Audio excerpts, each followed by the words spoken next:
اپنے ملک کے لیے،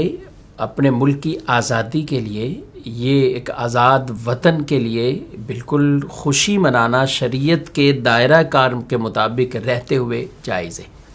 اس کی اجازت ہے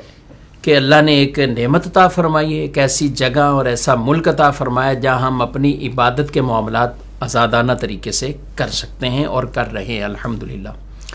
اب یہاں مسئلہ یہ آتا ہے کہ جب شرعی حدوں کو کراس کر کے کوئی خوشی منائی جائے، وہ چاہے ملک کے اعتبار سے ہو، وہ چاہے اپنے گھر کی کوئی خوشی کے اعتبار سے ہو، وہ چاہے کسی ایونٹ کے اعتبار سے ہو،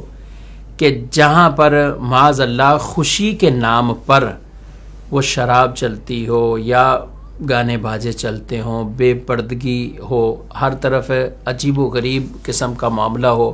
لوگوں کو تنگ کرنا پایا جاتا ہو، تو یہ ایسی وہ چیزیں ہیں کہ جن سے ہماری شریعت، ہمارے دین نے منع کیا ہے۔ خوشی کا مطلب یہ ہے کہ آپ اللہ کی دی ہوئی اس نعمت پر خوشی کا اظہار کریں تو رب کی عبادت کریں،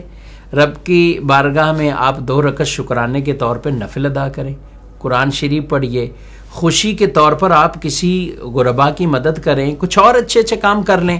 تو یہ طریقے اسلام میں خوشی کے وہ بیان کیے گئے ہیں۔ البتہ شرعی حدوں کا پاس رکھتے ہوئے کوئی خوشی مناتا ہے اور منانی چاہیے، اس میں وہ تو جائز ہے، نعمت کا شکرانہ ہے۔ لئن شکرتم لازیدنکم، اللہ نے ارشاد فرما دیا اگر تم شکر کرو گے تو میں اپنی نعمتوں کا تم پر اضافہ کروں گا اور مزید زیادتی کروں گا، اضافہ کروں گا۔ تو شکر منانا